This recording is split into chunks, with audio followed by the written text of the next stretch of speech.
ये पहली बात तो ये है कि सरकार जो है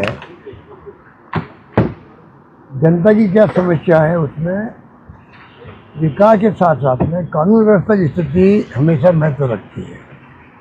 ये सरकार ये है जो होम की मांगों को ला ही नहीं रही है डिस्कशन के अंदर। और जूली साहब ने, हमारे चीफ विप साहब ने बहुत कोशिश करी, उसके बाद स्वीकार नहीं किया उन्होंने। इसमें सख्त ऐतराज़ होना चाहिए सभी को कि आप लॉ एंड ऑर्डर की स्थिति ऐसी होती है। 11,000 से ज़्यादा रेप की घटनाएं रजिस्टर्ड हो गई है अभी 2 साल में, 11,800 लगभग। ये तो मैं एग्जाम्पल दे रहा हूँ आपको, पर रेप के अलावा भी डकैतियाँ, चोरियाँ आम बात हो गई। महिलाएं अगर अकेली घर में है तो वो सुरक्षित नहीं है। उनका गला काट के गले ले गए, पैर काट के उसके ले गए और कड़े ले गए। कैसी मार्मिक घटनाएं हो रही है। तो सरकार को खुद को आगे आना, डिस्कशन में भाग लेना चाहिए, डिसीजन रखना चाहिए, जिससे कि तमाम पक्ष विपक्ष के मेंबर अपनी बात कह सके। और जब लॉ एंड ऑर्डर की स्थिति डिस्कस होगी तो मुझे विश्वास है कि जो सत्ता पक्ष के विधायक हैं उनके क्षेत्र में पुलिस की क्या भूमिका है, कानून व्यवस्था कैसी स्थिति है, उनके क्षेत्र में रेप की घटना हुई तो क्या कार्रवाई हुई, और विधायक की खुद की बात को पुलिस ने कितना तवज्जो दिया, कार्रवाई की या नहीं करी, तमाम बातें डिस्कशन होता है। उसका फायदा सरकार को भी मिलता है। गुड गवर्नेंस के अंदर अंकुश लगता है कानून व्यवस्था पे, तो डिस्कशन होता ही नहीं है।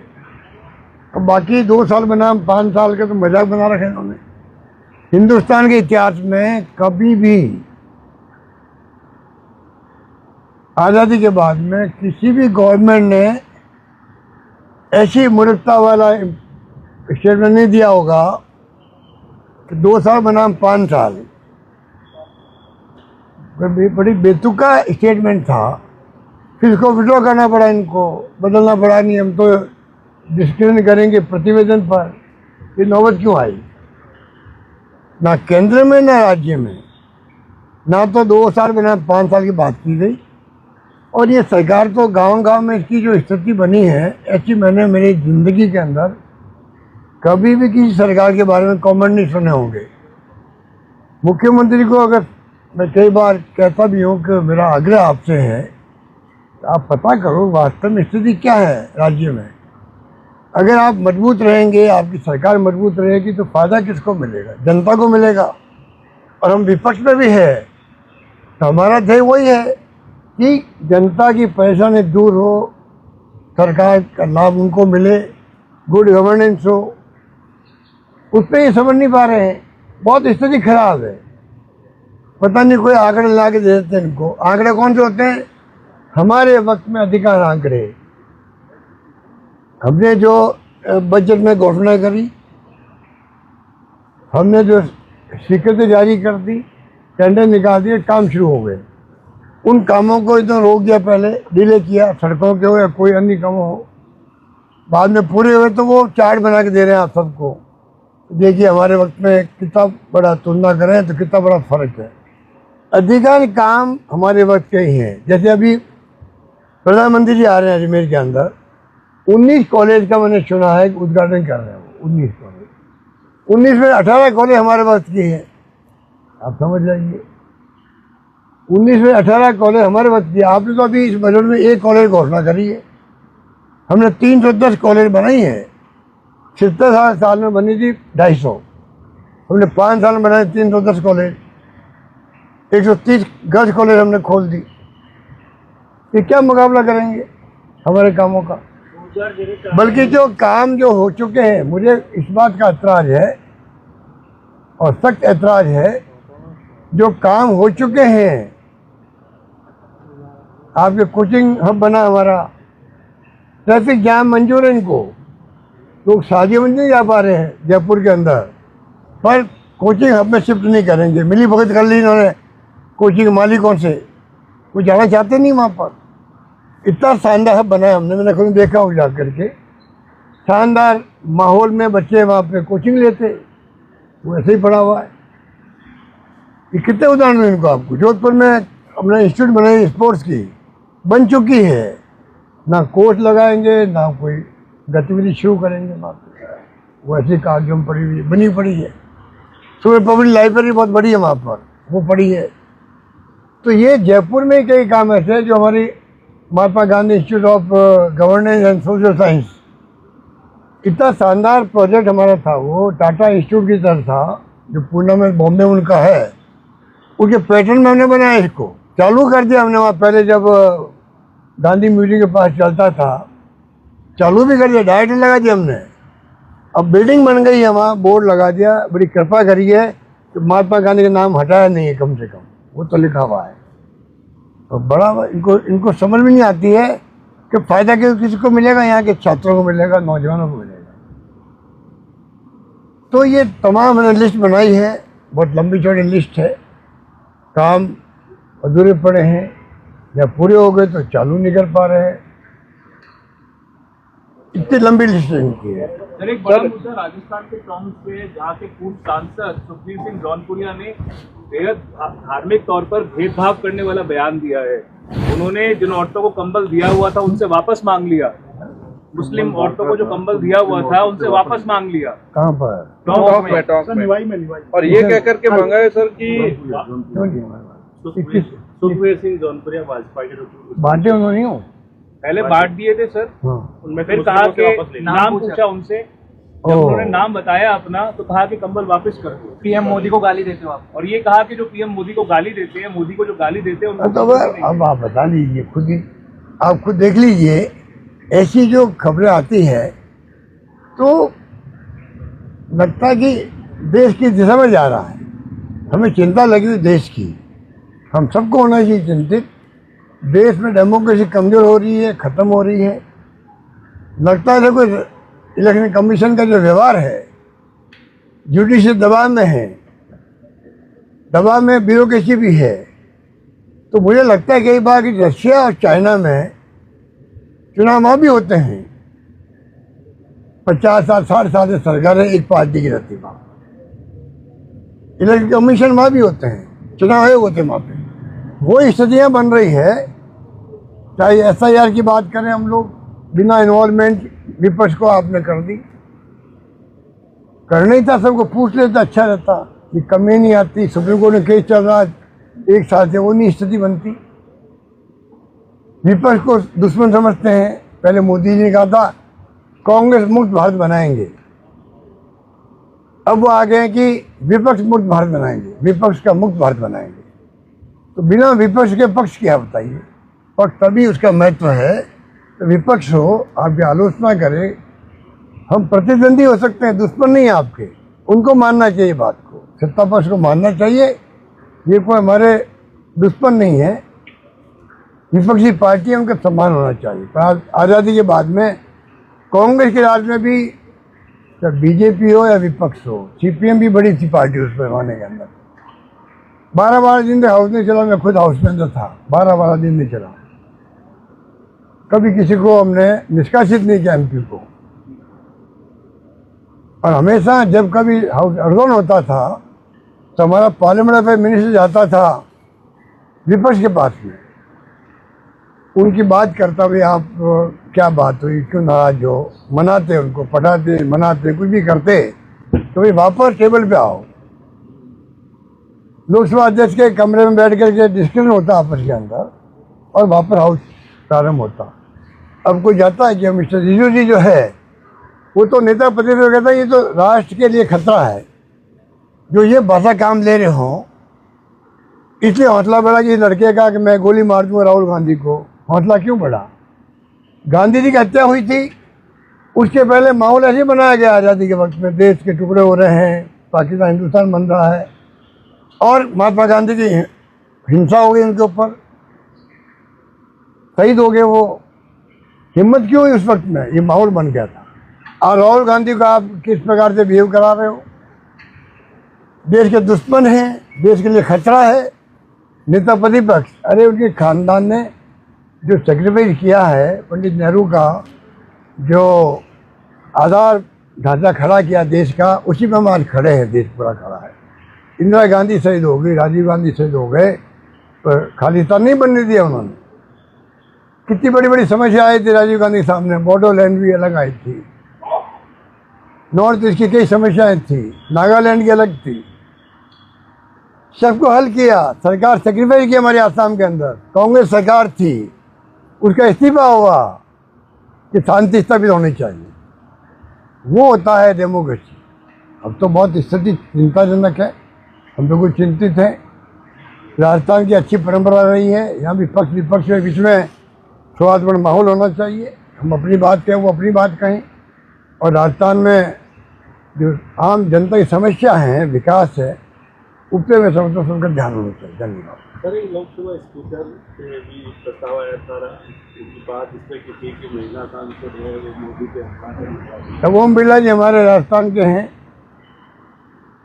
2 बार स्पीकर बनना बड़ी बात है, पर जो हाउस संचालन का उनका जो तरीका है पूरा देश दुनिया देख रही है, क्योंकि वो जब बैठते हैं लाइव होता है आजकल, तो क्या बोलते हैं लोग, जनता खुद जजमेंट कर लेती है। आप किताबें लेके बंडल लेके आ रहे हैं, कोट कर रहे हैं पंडित नेहरू, इंदिरा गांधी, राजीव गांधी के ऊपर, सोनिया गांधी के ऊपर, वो मंजूर है स्पीकर को। और राहुल गांधी को किताब दिखाए देश हित के अंदर, भाई सेनाध्यक्ष ने क्या कहा मैं बताना चाहता हूँ, उस पर उनका एतराज है कि आप किताब नहीं पढ़ सकते। तो भाई वो किताब लेके आया था, वो MP क्या नाम उनका, निशिकांत दुबे, बताइए। तो लगता है जैसे ऊपर के गाइडेंस से सब कुछ हो रहा वहाँ पर, तो दुर्भाग्यपूर्ण है। धन्यवाद। सरकार की डिबेट जो है आज तक कभी नहीं हुई, और क्योंकि ये यहाँ तो चर्चा ही सरकार के कामकाज पे होती है। आज भी मान लो बजट सत्र चल रहा है या आज डिमांड्स हैं, तो सरकार के कामकाज की चर्चा है। आज 3 डिपार्टमेंट है, मान लो फॉरेस्ट है, हायर एजुकेशन है और जनजाति विकास है, तो इसी पे पूरी चर्चा होगी। हमारे सदस्य इनमें जो कमियां हैं वो गिनाएंगे, उनके सदस्य इसमें जो अच्छाई है वो गिनाएंगे। तो जो चर्चा यहाँ पे चलती है वो सरकार के कामकाज पे ही चलती है। ये पहली बार 75 साल में ऐसा प्रस्ताव लेके आए कि यहाँ पे डिबेट मैं कराऊं, ऐसे होता नहीं है। कोई बात नहीं, आपने डिबेट क्या कह दिया, हमने स्वीकार कर लिया। स्वीकार आपने कहा कि मैं 2 साल बनाम 5 साल डिबेट कराऊंगा। उसी पे BSc के अंदर जब बिजनेस एडवाइजरी कमेटी है वो तय करती है बिजनेस, उसके अंदर तय हो गया कि 2 साल बनाम 5 साल। सुबह स्पीकर साहब ने कहा कि मैं जो है 2:30 बजे के आसपास 2 साल बनाम 5 साल पे चर्चा कराऊंगा। और जब 2:30 बजे जब चर्चा शुरू होती है तो संसदीय मंत्री जो प्रस्ताव रखते हैं वो रखते हैं कि इनकी एक बुक छपवाई है इन्होंने कि सरकार 2.25 साल उस पर चर्चा करो। तो आप बताइए कहाँ का न्याय है। हमने कहा कि आप एक लाइन इसके साथ जोड़िए, आप इस किताब पे भी कराइए, लेकिन एक लाइन ये जोड़िए कि 2 साल बनाम 5 साल पे चर्चा कराई जाती है।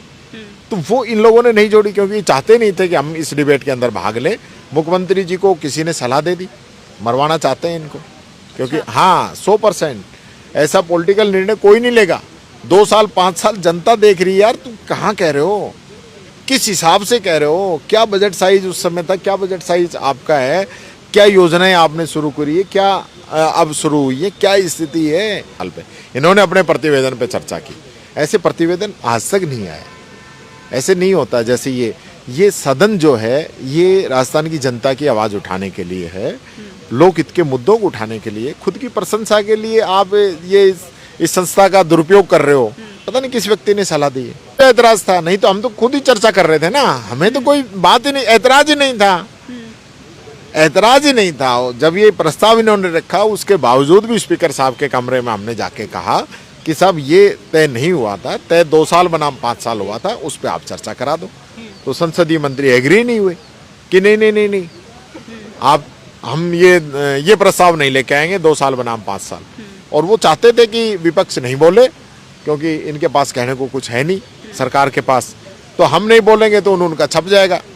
आजकल ब्रांडिंग में लग रहे हैं मुख्यमंत्री जी, काफ़ी 8-10 करोड़ रुपए एड में खर्च किए हैं, कई यूट्यूब चैनल बनाए हैं, रील्स बनवाई हैं उनमें, और ज़बरदस्ती बोले वो पेंशन का भी उल्टा पड़ गए। रील्स तो कौन नहीं बना रहा है। तो फिर खुद ही उल्टी नहीं, और तो खुद के पैसे से बना रही है, सरकार के पैसे से बनवा रहे हैं। और वो चल और नहीं रही, लाइक और नहीं आ रहे उन पे। ये और दुर्भाग्य है। हम किस ओर जा रहे हैं, हमें ये सोचना पड़ेगा कि आसाम का मुख्यमंत्री ये कहे कि कोई रिक्शे वाला अगर आपको अल्पसंख्यक समुदाय से मिलता है तो उसको पूरा पैसा मत दो, 5 रुपए मांगे तो 4 ही दो। ये एक संवैधानिक पद पे बैठा हुआ व्यक्ति कहता है। राजस्थान की विधानसभा के अंदर बीजेपी का एक विधायक ये कहता है कि गहलोत सरकार के समय के बजट बेटी होते थे और हमारे समय के जो बजट है वो बेटा है। और इसी प्रकार से पूर्व सांसद ये कहता है कि मैं अल्पसंख्यक समुदाय की महिला है तो उसको कंबल नहीं दूंगा। बात कंबल की नहीं है, बात एक संवैधानिक रूप से जो व्यक्ति 2 बार सांसद रहा है वो इस प्रकार की भाषा का उपयोग करे और हम सब लोग आंखें बंद कर लें, ये गलत है। ऐसा नहीं होना चाहिए।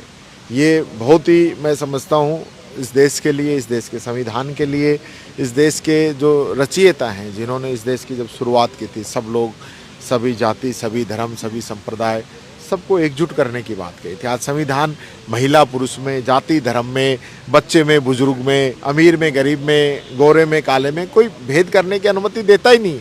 तो आप किस प्रकार से कर सकते हैं? और बीजेपी के लोग कर रहे हैं, इनकी मुख्य सहमति है कि मर्यादाएं प्रथम होती थी, सदन की जो अंदर परंपराएं और नियम हैं वो प्रथम होते थे। आज जो है विपक्ष को तो ऐसे देखते हैं जैसे हम उनके दुश्मन हैं।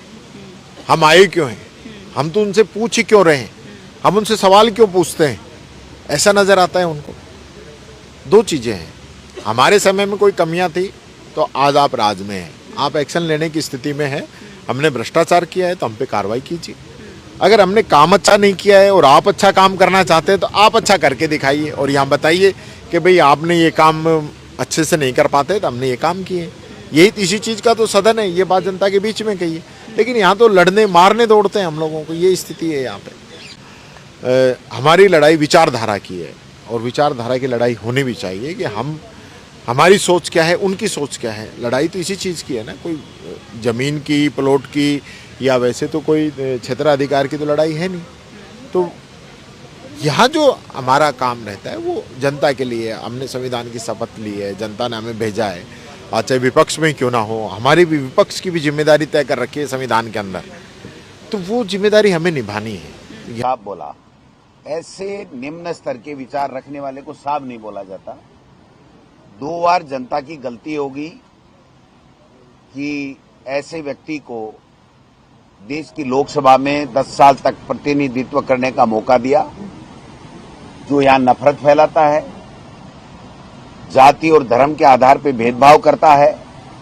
और हमारे नेता राहुल गांधी जी जैसे कह रहे हैं कि ये बीजेपी के नेता इस देश में केरोसिन छिड़क रहे हैं, आग लगाना चाहते हैं अपनी राजनीतिक रोटियां सेकने के लिए। वो बात आज जौनपुरिया जी ने टोंक में प्रमाणित कर दी कि भाड़ में जाए जनसेवा, हमें जनसेवा से कोई लेना देना नहीं है।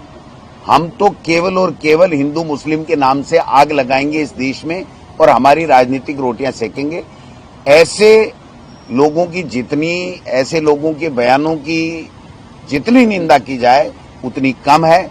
इस प्रदेश में गंगा जमनी तहजीब है, बरसों तक यहाँ पर जो भाईचारा हिंदू मुस्लिम का रहा है उसके कहीं ऐसे संकीर्ण मानसिकता के लोगों की नजर ना लग जाए, ये ईश्वर से मैं प्रार्थना करता हूं कि ऐसे लोगों को सद्बुद्धि दें। ये एक ही नहीं है, ये ऐसे कई नमूने हैं जो केवल और केवल आग लगाने का इस प्रदेश में काम करते हैं और भाई को भाई से लड़ा करके अपनी राजनीतिक रोटियां सेकना चाहते हैं। मैं समझता हूं कि जो कल उन्होंने दिया उनको सार्वजनिक रूप से माफी मांगनी चाहिए, क्योंकि ऐसा नहीं हो सकता कि उनके पूरे राजनीतिक कैरियर में मुसलमानों ने वोट नहीं दिया हो या किसी जाति बिरादरी ने वोट नहीं दिया हो। देश के प्रधानमंत्री अपने भाषणों में जो बात कहते हैं, अगर वो बात भी ये मान लें, वो खुद भी नहीं मानते वो अलग बात है, लेकिन उनको कम से कम जिस क्षेत्र का लोकसभा में प्रतिनिधित्व किया, कंबल बांटने के लिए किसने ऑफर दिया था उनको? हमने कहा था क्या? या उन जो लोग गरीब आए थे उन्होंने थोड़ी कहा था कि आप कंबल बांटिए तभी हमारी सर्दी रुकेगी? वो अपनी राजनीतिक रोटियां सेकने के लिए जो चोरी से धन कमाया, चोरी से जो संपदा अर्जित की, उसमें से गरीब को मदद करने का जो नाटक कर रहे थे वो नाटक एक्सपोज हो गया है।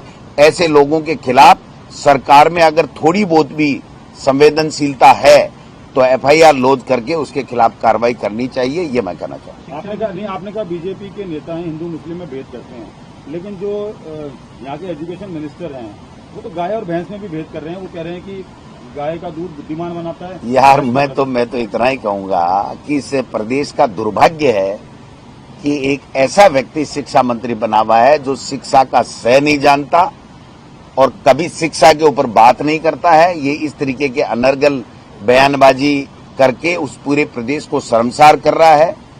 ये बहुत ही दुर्भाग्यपूर्ण है। कब क्या होगा, कब पर्चियां बदलेंगी, ये मैं नहीं कह सकता, बीजेपी का अपना सवाल है। लेकिन प्रदेश का आम जन इनके प्रति घृणा की दृष्टि से देखता है कि इनके निम्न स्तर के बयान जो कोई कह ही नहीं सकता, कोई सोच नहीं सकता, ऐसे बयान देख करके हमारे प्रदेश को शर्मसार कर रहे हैं।